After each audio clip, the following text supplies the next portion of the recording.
Radio komunitas hidup bersama masyarakat. Radio komunitas merupakan alat untuk berbagi informasi yang dibutuhkan oleh penduduk setempat. Radio juga memainkan peran penting sebagai alat komunikasi untuk penguatan masyarakat dan melindungi kehidupan serta mata pencaharian mereka pada saat bencana terjadi. Radio komunitas merupakan media di mana setiap warga di komunitas dapat dengan mudah mendengarkan program siarannya serta dapat berpartisipasi di dalamnya. Radio komunitas dulur gudul. Oh iya, makasih. Ya. Di Jagung pagi-pagi. Radio komunitas mungkin berbeda dengan radio jenis lain yang dikenal di Indonesia seperti radio publik atau radio swasta.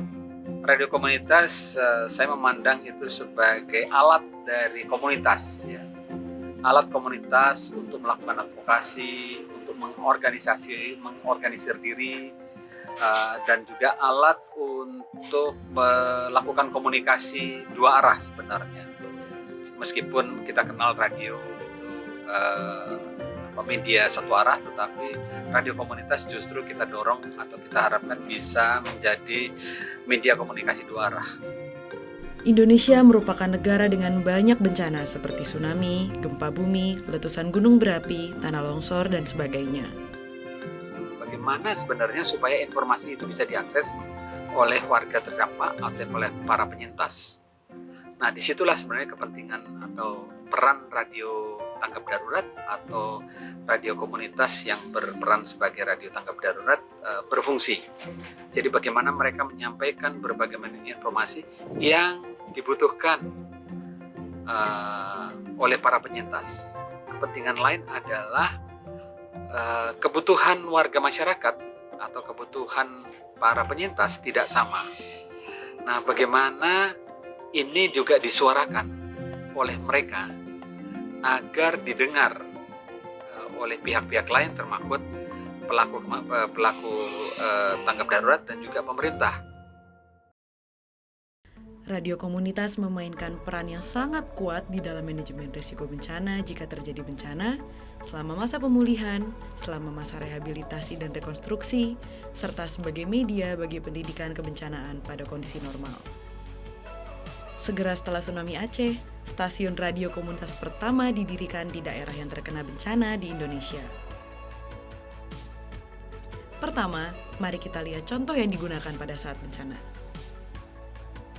Radio komunitas juga didirikan di Lombok, daerah yang dilanda gempa besar, dan di sekitar Gunung Sinabung di Sumatera Utara yang menghadapi kerusakan akibat letusan gunung berapi. Dengan menggunakan radio komunitas, warga dan pemerintah bekerja sama di dalam menyampaikan informasi terperinci yang diperlukan untuk orang-orang yang terkena dampak saat terjadi bencana. Dan orang-orang yang terkena dampak juga menyuarakan suara mereka melalui radio komunitas. Berikut ini adalah contoh radio komunitas yang digunakan selama periode pemulihan atau rehabilitasi.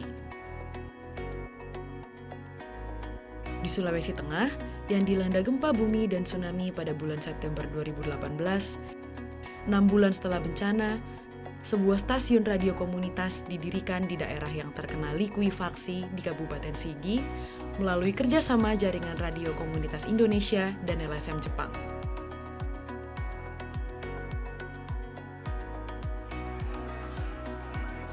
Butuh waktu untuk pulih dari bencana. Orang-orang yang terkena dampak juga mengalami trauma.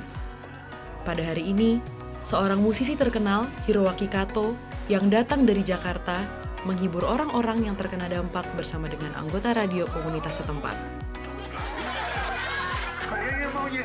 Semoga bisa kembali lagi setidaknya untuk suasana sebelum ada gempa, kita malah akan lebih ceria lagi atau lebih positif lagi. Itu harapan saya yang sangat besar buat Sigi dan Palu. Nah, dari keempat desa ini bersatu untuk memajukan satu radio komunitas dengan tujuan memberikan informasi-informasi yang ada di Kabupaten Sigi ini sendiri. Bahkan pada masa-masa normal, radio komunitas bermanfaat bagi komunitas untuk berbagai hal lainnya. Lintas Merapi FM yang mulai bersiaran pada tahun 2002 didirikan oleh beberapa petani seperti Sukiman. Radio tersebut memiliki peran sangat penting bagi penduduk desa Sidorejo yang terletak 4 km dari puncak Gunung Merapi yang meletus setiap beberapa tahun sekali. Stasiun radio menyampaikan informasi mulai dari kenaikan status sampai periode letusan kepada warga sekitarnya secara langsung. Saat ini, cukup banyak warga desa yang berkumpul di stasiun radio untuk menjalankan berbagai aktivitas.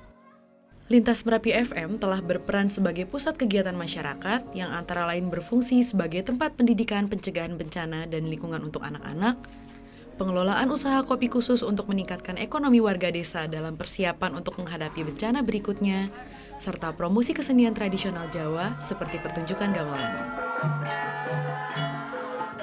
Lintas Merapi FM menghubungkan berbagai kegiatan komunitas dengan kegiatan penyiarannya. Radio juga memainkan peran yang besar di dalam mendorong partisipasi warga dalam berbagai kegiatan. Bencana itu, orang yang kena bencana itu butuh tempat kumpul, tetapi pengen tidak diganggu orang lain. Itu pengennya. Jadi saya sebagai orang yang juga pernah kena jadi korbannya Merapi misalnya begitu, saya bisa berceritakan apa-apa saja yang bisa dikomunikasikan di situ, sampai ngomong soal bisnis ya, ngomong soal bisnis, soal ekonomi, itu bisa di radio itu.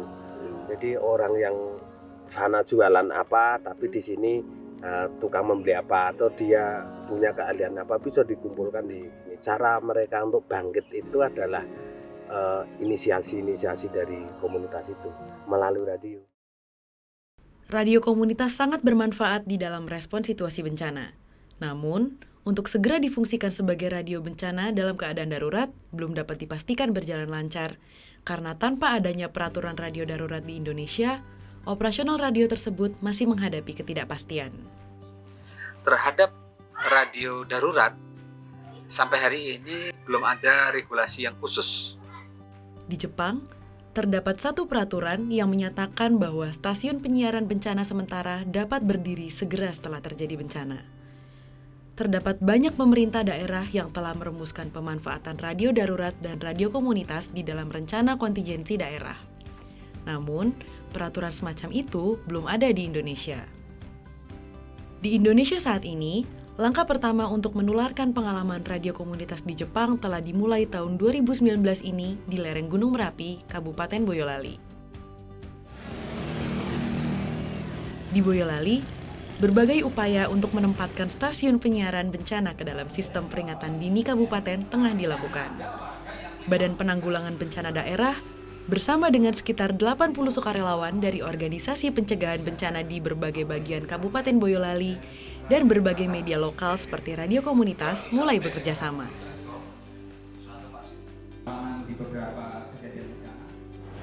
Kami mempunyai forum pemangkas bencana yang mana dalam setiap penanganan bencana, kunci pokok dari bencana adalah komunikasi. Kalau komunikasi bagus, kebutuhan lapangan yang sangat mendesak bisa tersampaikan dengan komunikasi yang bagus, latih dan handal.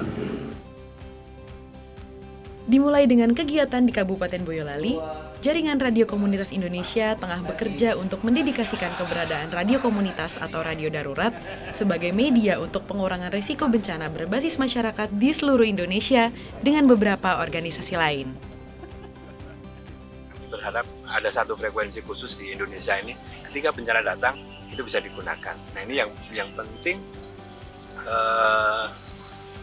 BPBD maupun BNPB maupun pemerintah desa dan yang lain memperkuat fungsi radio ini dikuatkan dalam rencana kontingensi setiap ancaman bencana yang ada di daerah.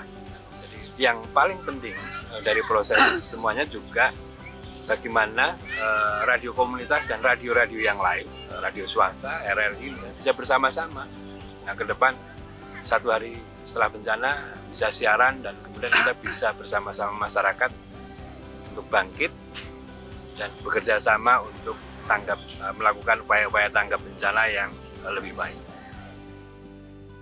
Radio alat kita untuk merawat cerita menjadi tangguh bersama.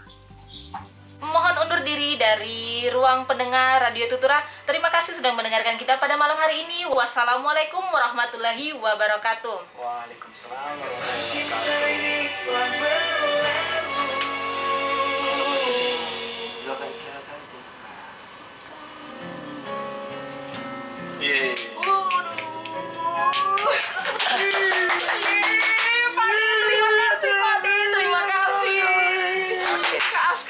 Indonesia.